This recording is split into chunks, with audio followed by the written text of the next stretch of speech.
Hi friends, welcome to கதம்ப சமையல். இன்றைக்கி கதம்ப சமையலில் சிக்கன் பாப்கார்ன் எப்படி செய்யணும்னு பார்த்தலாம். சிக்கன் பீசஸை இந்த மாதிரி போன்லெஸ் பீஸ் வந்து மீடியம் சைஸாக கட் பண்ணி வாங்கிக்கோங்க. ரொம்ப சின்னதாக போட்டுற வேண்டாம். இது கூட 1.5 டீஸ்பூன் அளவுக்கு இஞ்சி பூண்டு பேஸ்ட் சேர்த்துக்கோங்க.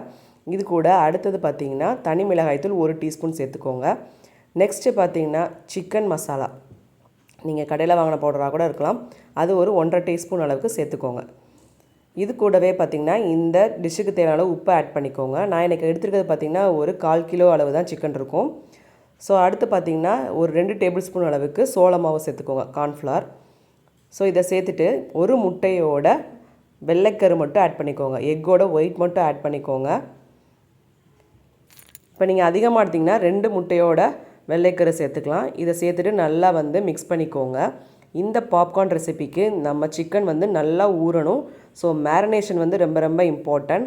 1 hour ஆச்சு ஊற வைக்கணும், 1/2 hour to 1 hour. இப்போ கலருக்காக நான் கொஞ்சமாக காஷ்மீரி சில்லி பவுடர் ஆட் பண்ணியிருக்கேன். இதை ஊற வச்சிடலாம். இப்போ பார்த்திங்கன்னா நான் 1 hour கழித்து எடுத்திருக்கேன். நல்லா ஊறி இருக்குது, பார்த்திங்கன்னா தெரியும்.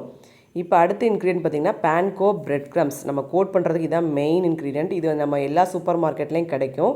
ஸோ நார்மல் பிரெட் க்ரம்ஸை விட இந்த பிரெட் க்ரம்ஸ் போடும்போது நல்லா கிறிஸ்பியாக நம்ம வெளில சாப்பிட்ற மாதிரியே நம்மளுக்கு கிடைக்கும். ஸோ இப்போ மேரினேஷன் பண்ண சிக்கன் பீசஸை ஒன்றா எடுத்து அந்த பிரெட் க்ரம்ஸில் போட்டு கோட் பண்ணி ஹீட்டான ஆயிலில் போட்டு பொரிச்சு எடுத்துடலாம்.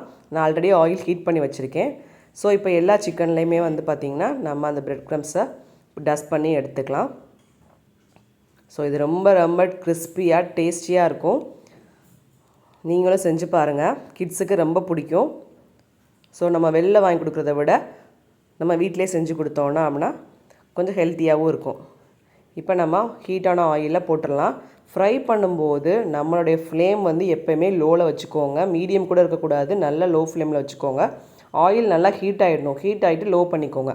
இப்போ நம்ம போட்ட சிக்கன் எல்லாத்தையும் நல்லா ஃப்ரை பண்ணி எடுத்திங்கன்னா டேஸ்டியான சிக்கன் பாப்கார்ன் கிறிஸ்பியாக ரெடி ஆகிடுச்சு.